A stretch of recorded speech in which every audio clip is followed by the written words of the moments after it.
Bismillahirrahmanirrahim. Assalamualaikum warahmatullahi wabarakatuh. Pemirsa yang dirahmati Allah, marilah kita simak ceramah dari Gus Mokhlason Rosid dengan tema Inilah penyakit rohani yang bisa merusak iman. Sebelumnya marilah kita bersolawat terlebih dahulu. Allahumma sholli ala Sayyidina Muhammad wa ala ali Sayyidina Muhammad.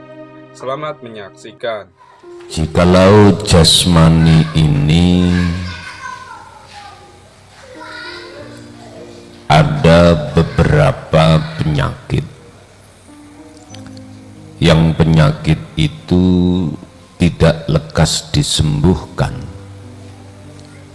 maka terasa tidak nyaman jasmani ini. Apalagi jasmani mengandung penyakit yang berat. Rasa gelisah, rasa takut akan pasti menghantuinya. Notok-notoknya ketakutan jasmani adalah kematian. Oleh sebab itu, janganlah kau takut dengan operasi yang mengangkat penyakit di dalam jasmanimu atau badanmu. Sakit memang terasa, tapi di balik sakitnya operasi, pahitnya obat, itu pasti akan mengandung hikmah, yaitu kesembuhan. Oleh sebab itu, janganlah kau biarkan penyakit yang menginggapi di tubuhmu, apalagi penyakit yang berkenaan dengan rohani. Banyak manusia yang hanya berpikir bagaimana caranya sembuh dari penyakit jasmani, tapi tidak mau memfikirkan penyakitnya rohani. Padahal lebih bahaya penyakitnya rohani daripada jasmani. Letak bahayanya di mana? Kalau jasmani terhitung beberapa tahun, sesuai dengan umurnya, katakanlah 90 tahun, ya 90 tahun. Setelah meninggal ya sudah. Tapi bagaimana penyakitnya rohani? Abadan, selama-lamanya. Makanya hadirnya satu ajaran tentang tauhid ini sebagai obat cara untuk menyembuhkan penyakit rohani. Apa penyakitnya rohani?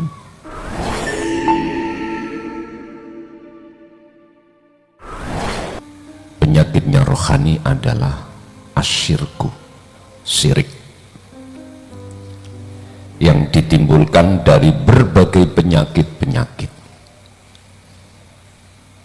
termasuk riya, sum'ah, hasud, ingin dipuja orang, senang dipuja orang. Ini penyakit-penyakit kecil, tapi buyutnya penyakit adalah syirik. Oleh sebab itu, dalam kesempatan malam hari ini kami akan membahas tentang fi'lus syirki yukhbitu jami'al ibadati,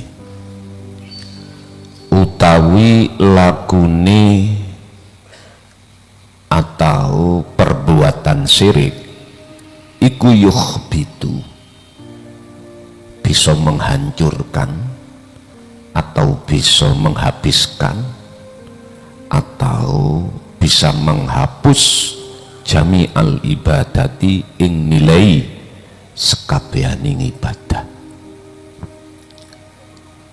Satu umur katakanlah 1000 tahun, tekun ibadahmu, sholat, zakat, puasa, haji, Bahkan ibadah-ibadah tidak hanya wajib tetapi sunnah pun kita lakukan.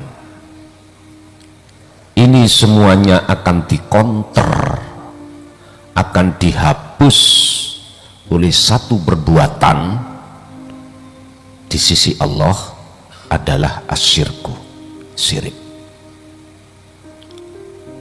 Banyak orang yang mengenal tentang perbuatan syirik ini secara kasar, secara jeli, tapi sedikit sekali mengerti tentang syirik yang secara halus atau disebut khafi.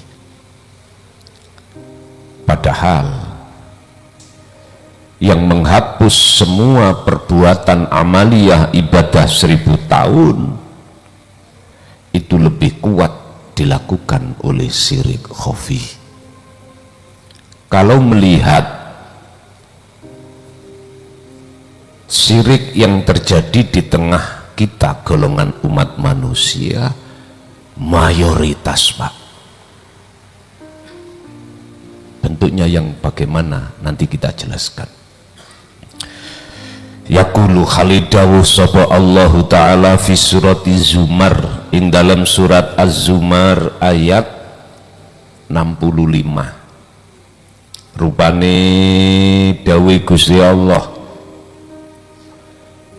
walaqad ukhiya ilaika wa ilal ladina min qablika la in asrakta la yakhbatanna amaluka. Laqad ukhiya lan yekti teman-teman, ukhiya den wahyoake ilaika maring sira Muhammad, wa ilal ladina min qablika lan maring wong-wong sing sadurunge sira Muhammad. Siapa? Rasul. Sungguh Muhammad, Allah telah mewahyukan, Tuhan telah mewahyukan terhadap dirimu dan rasul-rasul yang sebelum kamu. Berarti semuanya Pak. Rupane wahyu mana?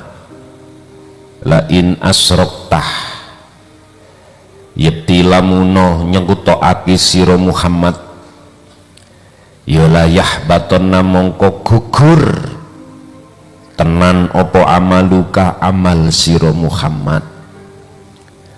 Berarti wahyu ini, jikalau Nabi dan Rasul itu melakukan perbuatan syirik, maka seluruh amaliyah itu ketolak, hilang. Apalagi kita sebagai umatnya.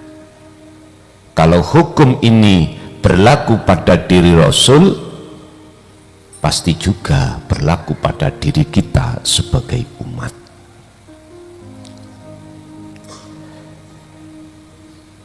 Kalau hal itu terjadi, walatakunanna lan yaktiono tenan sira Muhammad iku minal khosirina, golongane piro-piro wong sing rugi. Yes. Yang diketahui banyak umat Islam ini syirik jali Pak. Syirik khafi jarang diketahui. Syirik secara syar'i, contoh niki jenengan syar'i lo ya, jenengan meminta terhadap Tuhan selain Allah, padahal ya gak kenal Allah. Yang mana Allah? Mbah, mbuh ning gone grumbul, mbuh ning gone angker, utawa perkara ya apa, putumu kesusahan Mbah, utange wis numpuk ya, bojo kula nggih minggat sebabe utange akeh, nggih paringono berkah. Ben garwa kula mantuk sebabe garwa saya, istri saya itu olehnya minggat karena kami nggak punya apa-apa. Wis mbah iki entah malaikat ya, mbah ini apakah jin, sama saja. Ini cara syariat dikatakan syirik. Tapi tidak tahu ada penyakitnya hati yang lebih samar, dideteksi dokter itu ora iso. Ada toh Pak? Kita terasa nggak nyaman, gak enak, weteng loh. Dokter ketika saat kita didiagnosa nggak ketemu, di rongsen yoga ada penyakitnya, diagnosa hasilnya 0, tapi kita sendiri terasa nggak enak loh, ada gitu itu. Akhirnya apa? Wis dokternya nggak ada, nggak menemukan penyakit apa suudoni, santet lah ngoten ya. Ada memang penyakit yang tidak bisa dideteksi oleh dokter sak dunya, ora ono sing iso. Wonten, ada Pak. Tapi yang kubahas di sini bukan syirik dohir itu yang ku maksud. Asyirku tawi syirik iku alladzi ya syirik natakhabatsu kang bahas sapa ingsun anhu saking syirik guna ing dalem kene panggonan. Wa utawi syirik iku asarku syirik iku al khafiyu faqat. Yang menjadi pembahasan saya pada malam hari ini bukan syirik jali, tapi yang kubahas syirik khafi lah gitu loh. Cuman depan tadi tak jelas no syirik secara syariat. Ini penyakit yang tidak bisa dideteksi oleh dokter-dokter, ulama-ulama syariah. Saya katakan ulama itu dokter lah. Ulama syariah nggak tahu. Yang tahu penyakitnya hati ini adalah ulama hakikat atau ulama akhirat. Mengapa ulama syariah tidak mengerti? Karena belum paham, hatinya belum bisa menerima atas kedatangan Allah dalam dirinya, belum bisa menerima, sehingga mereka mengatakan Allah itu di sana, mesti nduding ndukur Pak. Wadoyo si Allah di sana, di aras, di atas sab langit 7 bersemayam, duduk di kursinya. Biasa toh ngoten ya. Makanya kita itu biasa dulu itu apa jari sing ngecat Lombok lah ngoten nggih. Mboten mungkin apa jari sing ngecat Lombok nduding ning awake ora.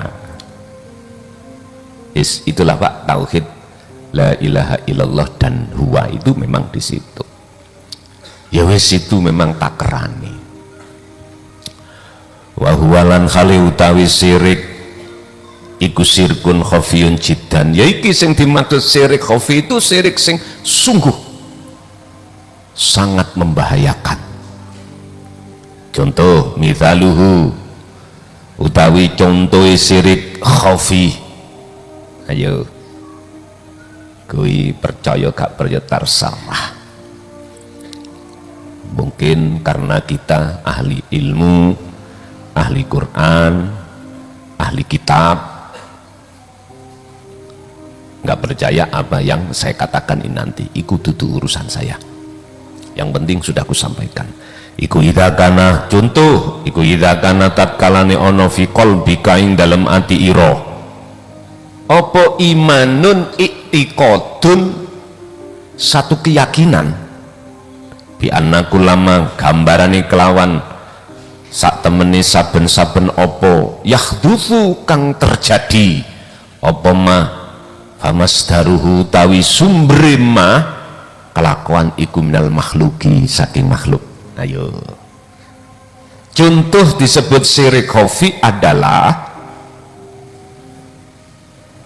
ketika di dalam hati ini ada satu iman bahwasanya munculnya perkara di makhluk itu dari makhluk. Kalau lembut sekalipun sholat, sekalipun baca Quran, tanpa terkecuali. Wis bingung, akhirnya takon, lah ungkrek ning lokalisasi ku yo mosok siku perkara elek ya saka Gusti Allah. Lah inilah tantangan iman di dalam dirimu. Tadi saya katakan, idza kana fi qalbika imanun, sing iman iku famasdaruhu minal makhluk, sumbere iku nek atimu yakin duwe keyakinan makhluk yang memunculkan, itulah syirik khafi. Halus nggih? Contoh saya, apa yang muncul yang kami sampaikan beberapa makalah ini, kok hatiku iku duweni iman, sumber makalah iku dari saya, syirik saya. Syirik. Dan ini akan menghapus seluruh ibadah 1000 tahunmu. Selama 1000 tahun ibadah apapun, amaliyah apapun, artinya di mata Allah tak ternilai, alias bosok. Ngerti bosok? Ngetos bosok? Niku lho, batang sing gak ambune gak enak niku lho. Wis bosok lho. Lah perkara sing tempat yang bosok iku mesti dikerubung set. Lah ngoten nggih. Set nek diterus dadi setan. Loh. Kuwi tak kandhani. Hei manusia, memang gitu. Mengapa orang-orang mengatakan set? Karena set itu tempatnya bau gak enak. Berarti amaliyah kita dikerubung setan. Ya sudah. Arep cilik kok yo makolane ngono, gak percaya, terserah karepmu. Aku lho gak butuh kuwi percaya, gak butuh. Aku gur nyampe nonton.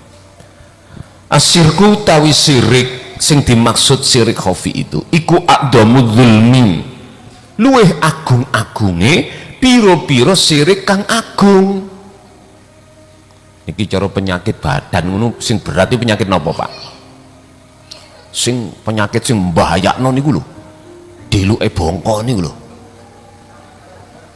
Covid ini ya.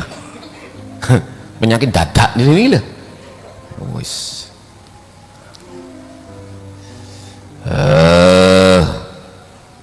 Wayam haku lan bisa membakar utawa menghabiskan apa syirik khafi jami'a hasanatil mar'i, ing sekabehane piro-piro kebagusane wong. Iki di mata Allah, tidak di mata manusia. Kalau di mata manusia ya dikenang sapa ya lurai senengane bangun ae, jembatan dadi apik, terus apa maneh dronase got-got dadi apik, dalan dicori. Nek gak lurah Bargowo wis gak kira ngono iki dikenang sampai kapanpun, Pak. Mesti pertanyaan anak putu kita, sapa yo lurai? Mesti ngono, Pak. Padha dikenang nek lurai senengane ngotel ya, mesti ya dikenang juga. Loh, iki nek mungguh menungso, Pak. Tapi saya bicara di mata Allah. Perbuatan bagus kaya apa, seperti apapun, sebanyak apapun, hangus di mata Allah. Hangus karena syirik tadi loh. Syirik. Makanya kemarin dulu saya katakan, jangan dikira nafsu itu hanya bertengger dalam hati seseorang untuk didorong untuk laku maksiat saja. Enggak. Nafsu itu yang dorong hati seseorang, bahkan memberikan semangat untuk melakukan perbuatan baik di mata manusia. Tapi nafsu itu membatasi, nggak boleh hati jenengan ini sampai menafikan dan mengisbatkan, menafikan keakuan diri dan menetapkan semua keakuan Allah. Nggak boleh. Jenengan didukung, Pak. Sholat yo opo didukung, bila perlu dikasih semangat. Itu pasti. Tandanya apa? Sholat itu dalam hati kita ada pengharapan selain daripada Allah. Sing ahli hadis, ahli Quran, ahli kitab, ahli apa wae dimahirkan, wis pokoknya disitulah nafsu. Sebab nafsu itu tidak akan khawatir dan tidak akan takut terhadap orang alim kaya apa, pinter kaya apa, noto ibadah kaya apa, nggak akan pernah takut, karena iblis pun lebih ngalim. Iblis pernah ngalim, lebih alim daripada malaikat-malaikat yang lain. Ngomong sugih, lebih sugih nyun sewu. Iblis, Pak. Dunyane mas-masane piro. Makanya gak gopo, gak wedi ndelok wong sing pinter maca Quran, apal Quran, atau pinter maca kitab hadis, gak wedi balas. Gak wedi balas. Sing diwedeni cuman situ, illa ibadaka minhumul mukhlasin. Al-Hijr 40. Orang-orang yang hatinya sudah makrifat Allah, orang-orang yang hatinya sudah ada izin dari Allah, yang dipilih oleh Allah, wasilah hati langsung sambung datang Allah. Ini yang ditakuti, bukan sujud sampai sewengi ora takut blas, malah dipledingi selit. Lho nggih, lho niku ana wong kejinan, wong kena apa jeneng klebon setan diwacakno Quran, langsung mblayu setane. Jari sapa? Jari sapa? Mboten. Sehingga ana Pak wong sing di ruqyah iku mang ngambek Quran, malah pinter maca Quran sing di ruqyah. Iblis pinter maca. Mboten mblayu. Hakikate mboten mblayu. Mboten. Nabi Adam sampai anak cucu Nabi Adam termasuk kita, nggak ada yang ditakuti kecuali hanya satu, hamba yang Allah pilih. Itu fasirku utawi kang aran sirik khofi iku akbarul kabairi, gedene piro-piro dosa kang gede. Wala yang firuhulan ora bakal ngapuruhu ing musyrikun sapa Allahu Gusti Allah Ta'ala idalam yatub tatkalane durung gelem tobat sapa murtaqibuhu wong sing tobat qoblal maut ing dalam sadurunge mati. Berarti artinya ada harapan Anda syirik munotok langit kok belum mati gelem tobat diampuni. Wa yaghfir lakum dzunubakum yuhibbukumullah wa yaghfir lakum dzunubakum. Lumpun. Bukan yang dimaksud itu adalah dosa-dosa jasmani Bapak Ibu, bukan. Khusus dosa rohani, kesalahan rohani, penyakit rohani iki. Terus bagaimana cara taubatnya? Inilah Pak yang Rasulullah mengatakan taubatan nasuhan. Wis umpama saya katakan proses, ya ikut Rasulullah. Apa yang diteladankan Rasulullah? Liman kana yarjullah. Hatimu harus ada keinginan untuk bertemu Allah. Otomatis hati yang ada keinginan awalnya itu harus sudah menerima dinul haq pun titik teng mriku. Selama kita menolak dinul haq, nggak ada Pak hati ingin berjumpa Allah, nggak ada. Yang ada cuman kita ini ingin ketemu nggih para genderuwes iku, genderuwo iku, ana genderuwo baedi, ana yu baedi gitu. Ngoten niku. Kita gak usah bicara hati orang lain. hati kita sendiri. Dulu bagaimana jenengan? Makanya tadi itu ada tamu dari Surabaya, Pak. Saya mau kembali kerja, ada tamu tadi. Si Nom, saya tanya sama istrinya tadi. Saya minta tolong apa? Kula niki uripe peteng dedet. Oh, ngoten. Maksud kula niki piye ben bagaimana caranya hidup ini bisa tenang bagaimana? Berarti dalam kegelapan. Sampean pingin cahaya ben terang, inji. Tak tari. Wani ninggalno bojomu? Wani ninggalno anakmu? Beranikah kau tinggalkan selain Allah padahal bojone ayune pol wau? Nggih, muni kuno le nang bojone. Lo tu bar duhur wau lo. Beto motor bawa motor pickup tadi. Pickup. Duh kok ro. Lah iku CCTV ini ketok kok. Wis, kalau jenengan belum berani, aku nggak mau. Kalau sampai sudah berani, monggo, ayo tekad. Dipikir Pak, wanjane sik enom areke. Paling sekitar ya 30-an lah umure. 30, 35 Nek sing wedok paling perkiraanku ya sekitar selawe. Tapi sudah punya anak. Masih pikir-pikir. Padahal saya terangkan, Anda meninggalkan ini tidak harus secara jasmani.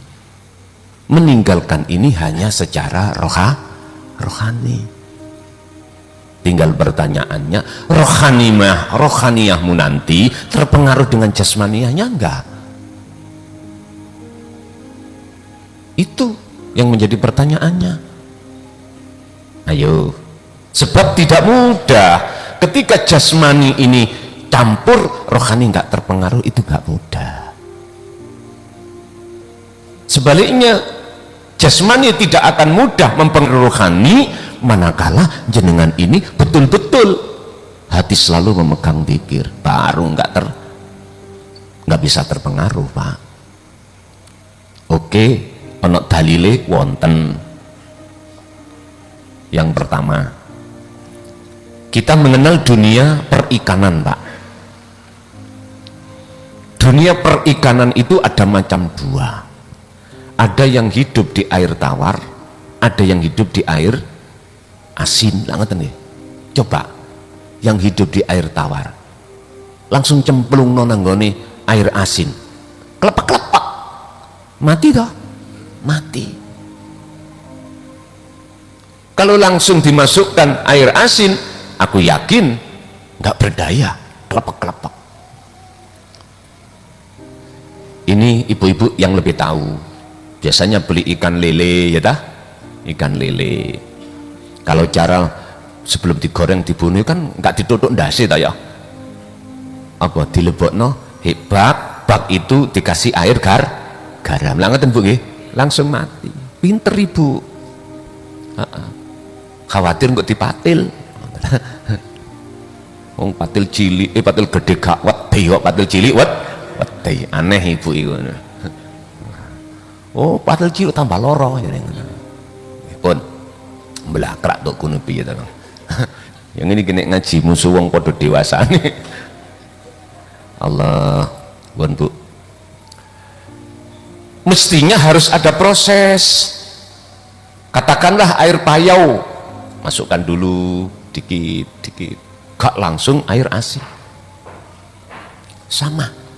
Yang kedua, mengapa ikan yang hidup di air asin memang sejak kecilnya itu di air asin dia nggak meninggal, terus dagingnya itu tidak terpengaruh dengan air asin. Inilah Pak laksana, siapapun Anda tatkala hati betul-betul sungguh-sungguh memperhatikan betapa pentingnya zikir itu, sampai Allah mengatakan dalam surah Al-Baqarah, faqadistamsaka bil urwatil wuthqa lam fisal malaha, taliku iki jangan pernah kau lepas. Inilah maksudnya. Makanya kami tidak pernah lupa dalam setiap konten itu berbicara masalah zikir. ketika itu sudah jenengan biasakan berzikir, inilah Pak yang disebut sebagai taubatan nasuhan itu. Tadi dikatakan Allah tidak akan mengampuni dari syirik khafi iku manakala dia itu sudah habis waktunya di dunia. Artinya kebalikan, Allah akan mengampuni atas segala kesalahan sekalipun syirik khafi manakala kita mau bertobat sebelum datangnya kematian. Ya ayuhan nas, wahai manusia, uzkuru, ingatlah bahwasanya kita tidak tahu kapan kita mati. Manakala di dalam hatimu masih ada syirik khafi, lekaslah. Fatubu ila bari'ikum, lekaslah bertobat terhadap Tuhanmu. Ha'adzalika khairul lakum, dan itu lebih baik. Itu lebih baik. Kita menunggu alasan apa? Alasan sibuk? Alasan masih anak kecil-kecil? Alasan kita macam-macam? Itu mah bisikan nafsu dalam dada kita supaya kita tidak lekas bertobat. Al-khulasatu, kesimpulan, idza kunta tatkalani ono siroh iku kot arafta, teman-teman faham siroh asirka ing maksud sirik, ya fakfat mongko ngrekso siroh kolbaka ing ati siroh. Dengan cara apa Anda menjaga? Bidzikri, kelawan zikir, fikuli hinin, ing dalam saben-saben keadaan, wa waktin lan waktu, di setiap saat dan waktu.